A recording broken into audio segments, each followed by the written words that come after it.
Uxmal, I've said it multiple times. It's our second home. Well, for me, it's definitely my second home. And for my wife, it might be a third home because she loves Morocco.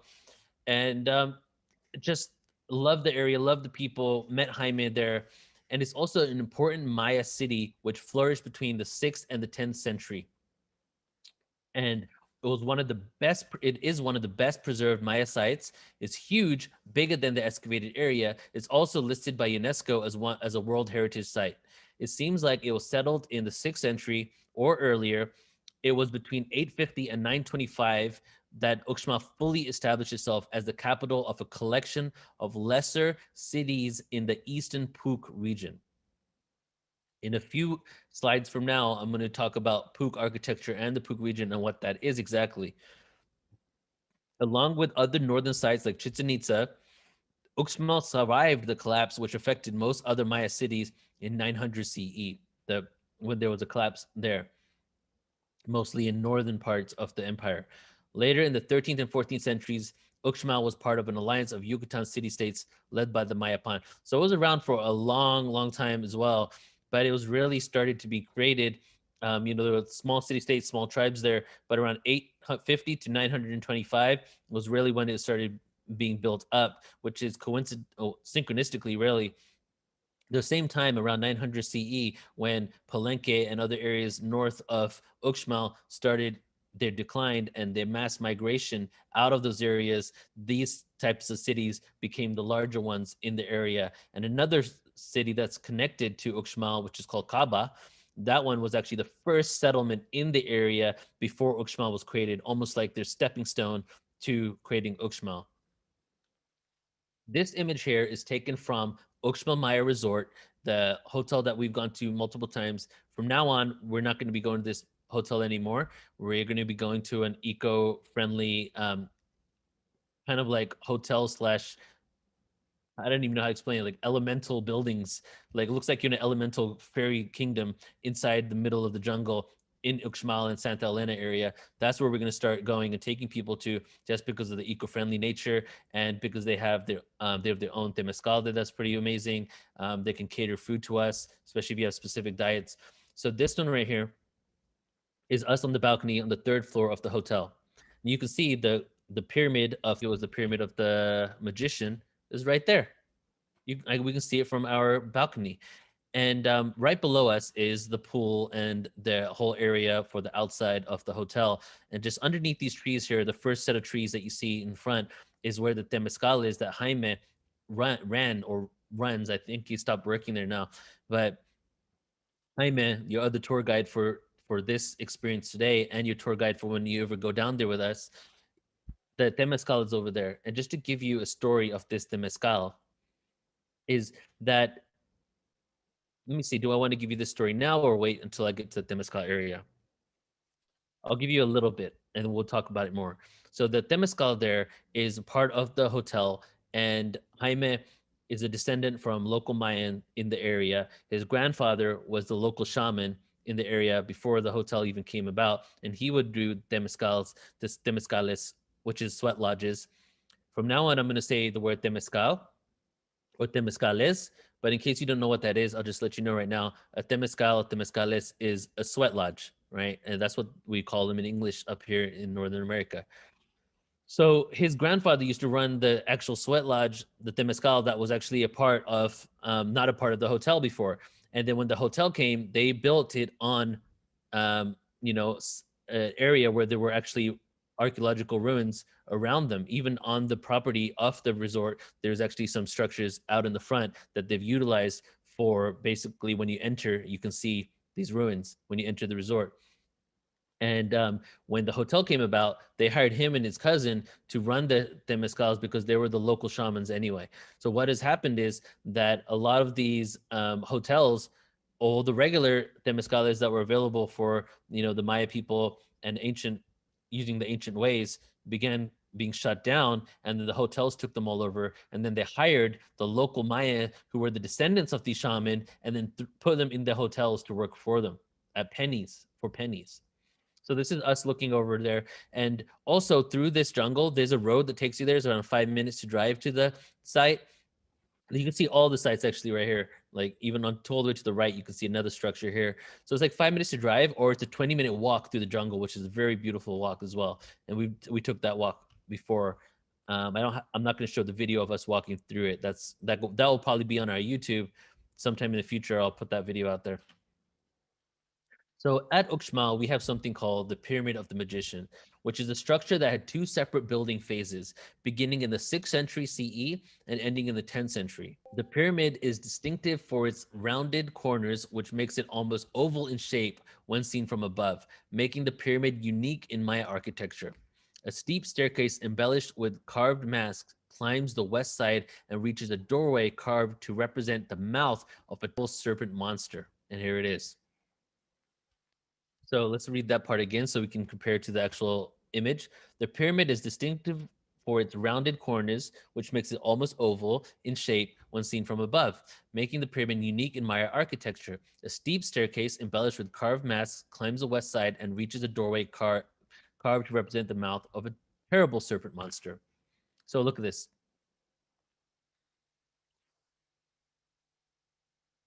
And let me just say that also this information about the terrible serpent monster is implying the look of it. I have a feeling that the Maya didn't think it was terrible at all, and it was a representation of the spirituality and maybe even Kundalini awakening, because we see the serpent throughout all ancient scriptures, really from a lot of them, that represents divine wisdom. So we have the steep staircase here, and something that is really unique to the Pook style architecture, which I'll explain exactly what that is soon, are these masked structures on the top of these pyramids and temples. And this is another area within Uxmal. And now here is on the other side of the site here. We're on top of this, and you'll see a video in a moment of us climbing it and going in some of these rooms. But there is the pyramid once again that we just took a look at. This temple that I'm in right now was a temple that was utilized for when they would have ceremonies before they would have sports games. That is what has been, how we have been told it was used for.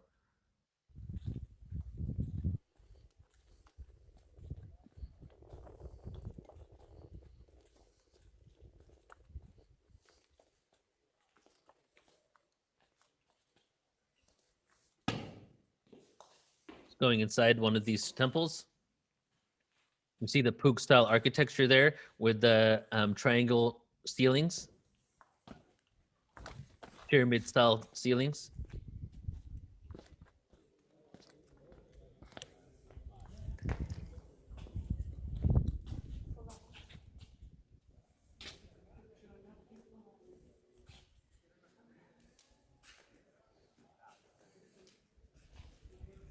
When we were there last time, we came across, this is the third time that we went to Uxmal. We came across a group of people from Japan that was a spiritual group that I looks like they traveled the world maybe different times to go to ancient sites and connect to the spirituality of that area. So we saw this when we were walking there, and we just decided to take a video of it. They were cool with it, and we had a brief connection afterwards, and we exchanged a few smiles and a lot of energy without having to speak. And then we just kind of stood there around them too. But it was beautiful to watch because they were just like right in front of the pyramid of the magician, just absorbing the energy of the antiquity of this area.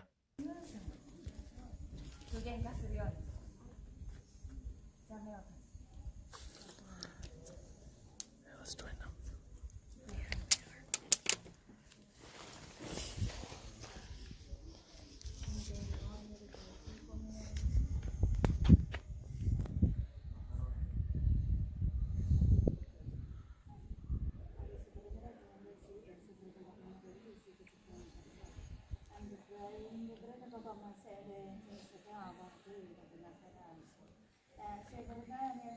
And now this one is exploring the dwellings. So right here on the left-hand side, this is actually the dwellings where people would live. And unlike many of the pyramids and temple structures that are still pretty much intact and have been repaired, these really haven't. First of all, it seems like they don't invest the time and energy really to rebuild houses like this. Plus, these were all just smaller structures that were for people to live in. So we're going to take a little walking tour around this right now.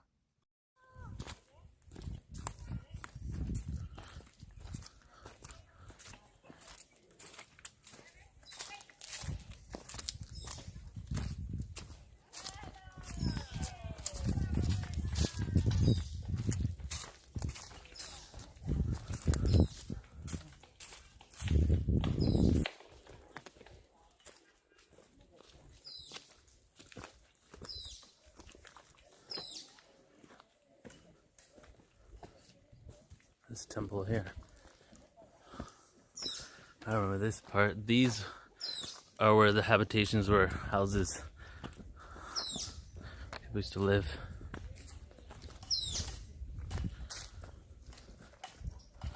Let's go inside this temple.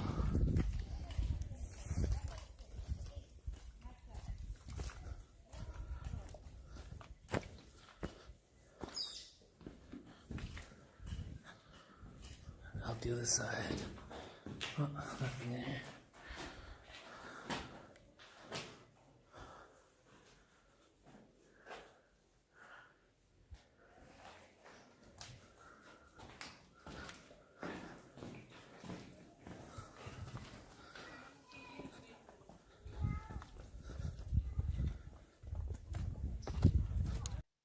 The Maya had a really keen knowledge of acoustics and just how to make structures. Some of the things that you really notice when you're there about the architecture are amazing. And one thing that you find there that you find on a lot of ancient sites is their understanding of acoustics, frequency, and sound.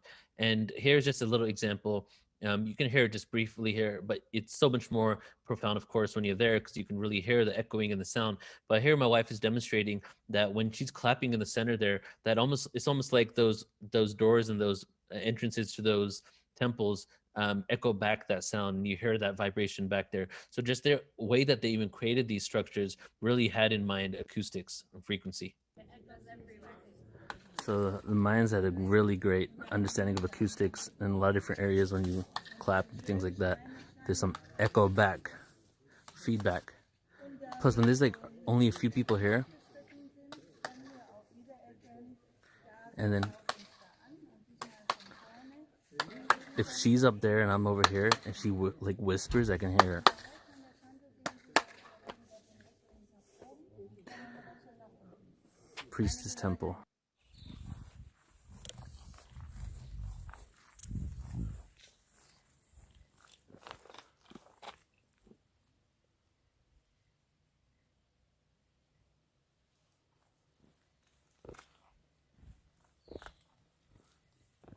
Notice again the masks statues on the building, which is the Puke style architecture that you see that quite often in that region.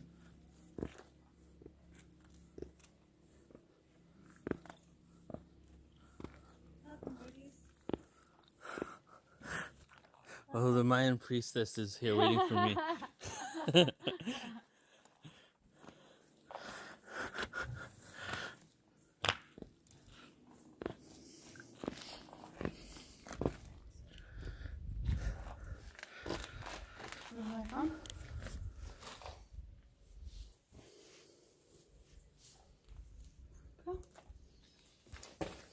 Wow. Extremely damp on here. You can really feel and smell the moisture, not only from the rain, but the humidity.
All right, so this one right here is the documentary we created on Uxmal, and this was actually footage taken from the first time we're there. Got quite a lot more footage after these first two times. This one's just kind of an overview, a general view of the area when we first went to see it.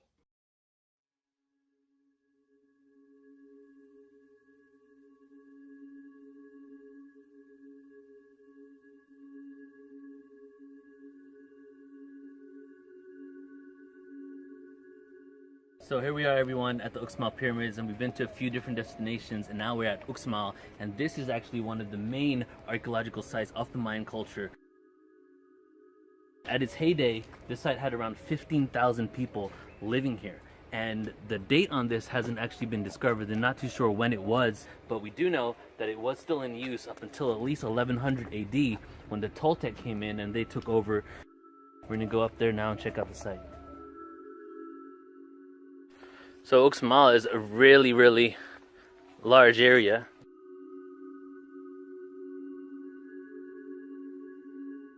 This was one of the main sites for Mayan culture and Mayan empire.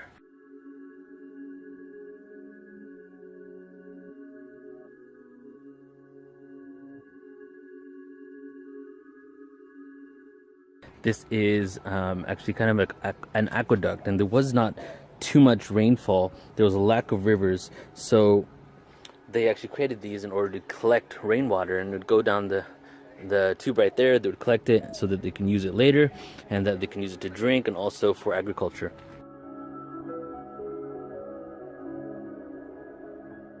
You can see here the main pyramid in Uxmal, and as you can tell, a lot of this actually has been reconstructed. The concrete there, the filling. So just imagine how this looked like when they first found it and what it took to reconstruct this.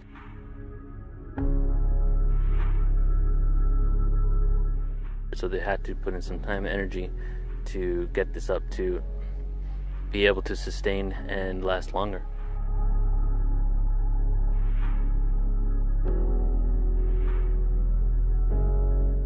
Here we are just below this temple right here, and right above the main ground where the main pyramid is. Here is the ball game right here. You can take a look.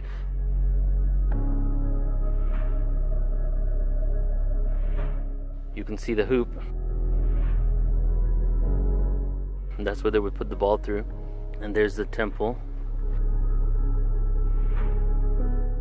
There's a lot of speculation as to what some of these things were used for, but it seems that this right here could have been a ceremonial area where rituals and rites and different ceremonies were performed before they would have the ball game at the field.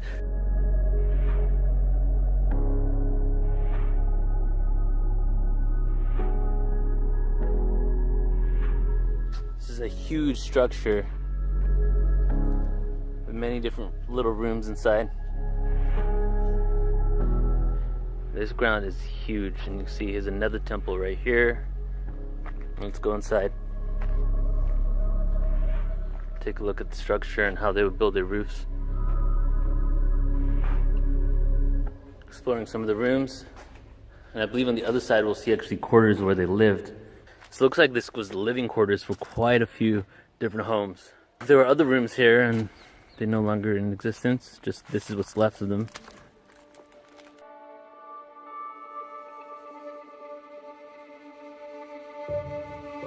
Meditate and levitate. Waves of frequencies resonate higher. I'm connected with the provider. Source of cosmic energy. We're going to be one single entity. Expansion remedied. Oneness must breathe. Exhale and let free. Consciousness to be. Experiences you and me. Souls of interdimensional beings to feel, hear, and see. This third-dimensional planetary existence, all time can be found in one instance. In this realm of linearity, atoms in anarchy, quantum polarity, the epitome of creation, facing our egos, acquiring patience, waiting to let go of our nations and join the federation of souls that will take us to the fifth world.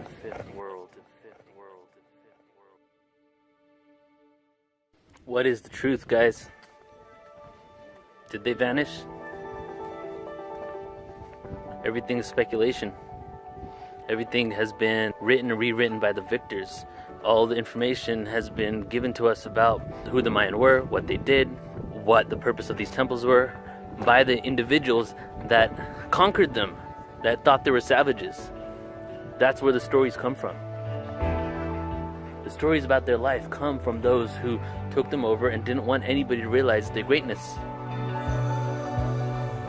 Does this look like it was created by a bunch of savages?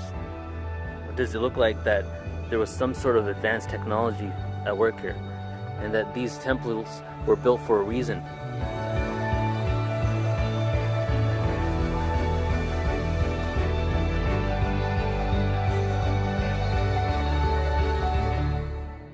Uxmal is going to be a central hub of tours down in the Yucatan.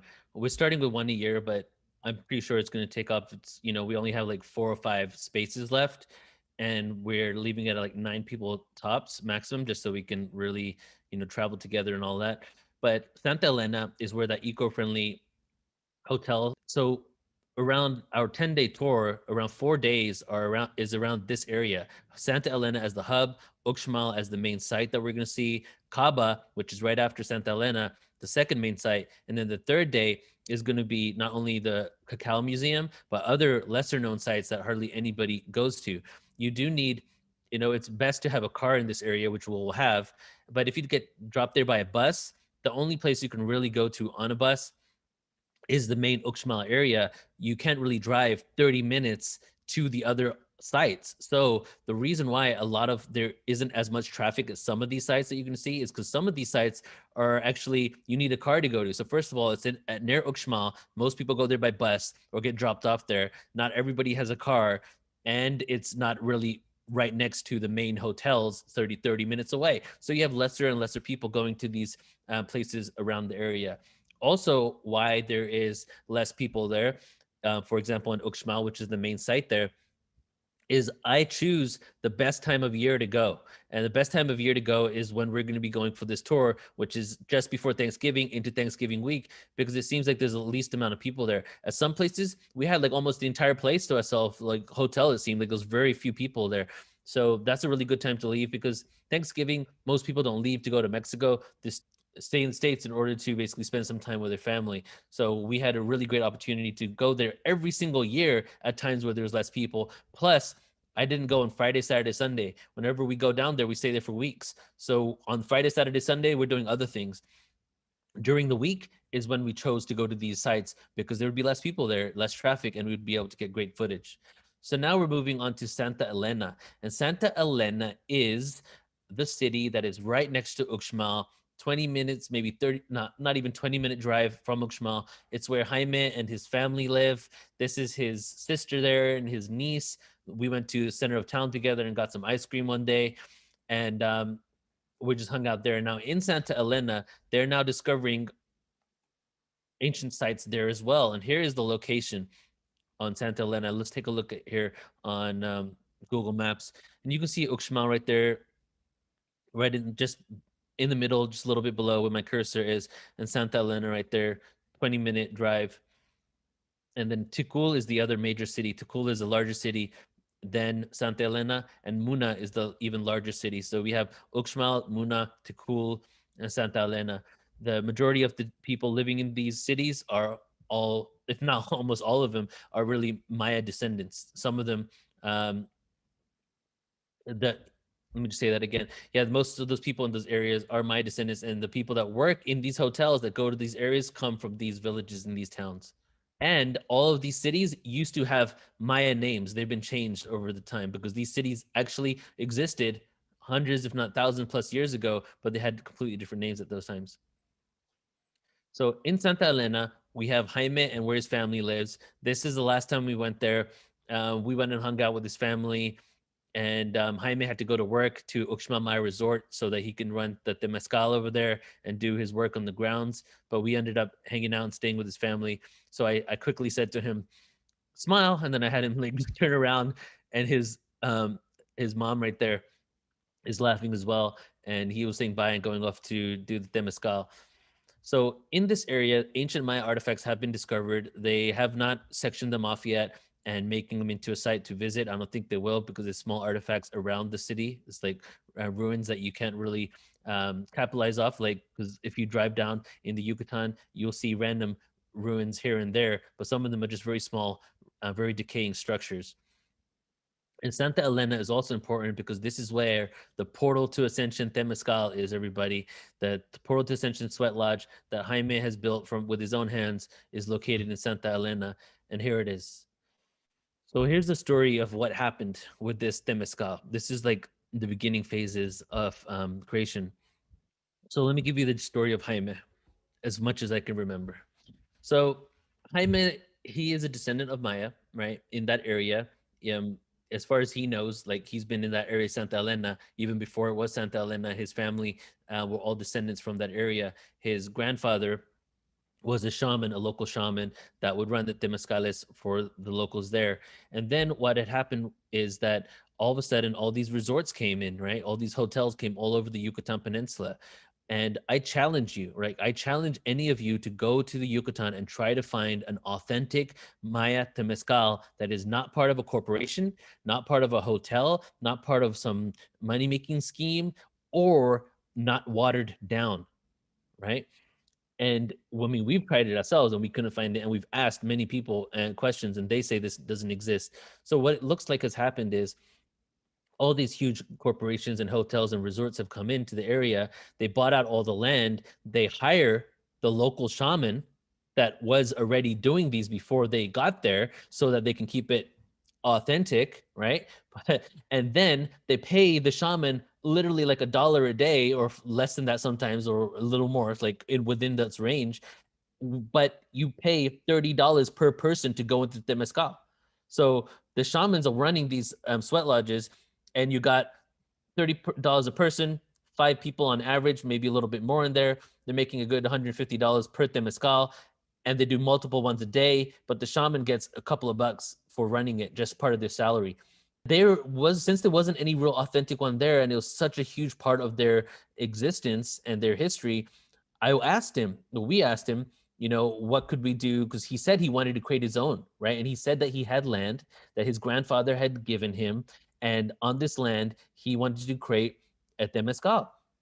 So we went home, or actually, we hadn't even left yet. We thought about it in a hotel and we came up like, okay, let's figure out how much this is. And if it's affordable, let's pay him to make what looks like the first authentic Temazcal in the whole of the Yucatan, because all of them are bought out by hotels. So we gave him the money for it. This is a few years ago. He started creating it there and then, and building it. And at this point, we now have a full portal to Ascension Temazcal right in the center of the Yucatan Peninsula, Santa Elena, that is utilizing original, authentic Maya traditions, isn't watered down experience, and isn't giving money to the corporations, but giving money directly to the Maya that, are the descendants of this ancient wisdom and ancient techniques of purification. So the local shamans are hired by resorts, as I just said, and no publicly known authentic Temazcal is left until now. And here's another image right there of the foundation, and then here's an image. Here's the completed product. You can see the firewood and the lava rocks right there, and this is what was created. And here is a better image of it all. Well, this is also when it was being created. So what we're doing is we're building right now as we speak, probably maybe not this minute, but there's a chance it could be this minute. But right now, during these weeks and months, we're actually having Jaime build showers in this area now. So we have the Temazcal. My wife and I went and experienced it as well last time we went there because it was created, and we're building showers there. And soon we're going to build out that whole land, hopefully, and even maybe have a restaurant there. And it's going to be all run by Mayans from the local Santa Elena village, mainly his family, even the restaurant. And it's going to be able to provide them with a way to actually make an income, not having to rely on the hotels. And it's going to provide the community and the global community with a place that you can have an authentic Maya experience. Plus, it's happening right now. So it's not going to, it's doing that right now. And here is the finished version of it all. You see it right here. You see Jaime with his beautiful smile. This is right when we first got the chance to see it, and we were extremely excited. We're going to have at least 2 different Temazcal experiences here. The showers will probably be created by then too. Who knows what else we would build. But we're really creating a portal to Ascension hub down there. Pretty soon I'm going to be getting land in that area as well, hopefully, and building it out. And then doing a lot of work with the local Maya. Going inside the Temazcal. Mm-hmm.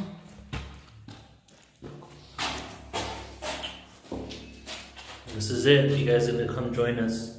This is where we'll be 3 days of the Temazcals while we go to the archaeological sites as well.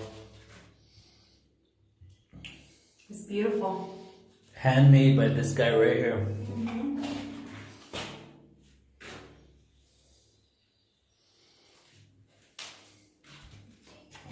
This right here is going to give him the opportunity to not have to work at a hotel and be a shaman at a hotel, but do the original, authentic traditions.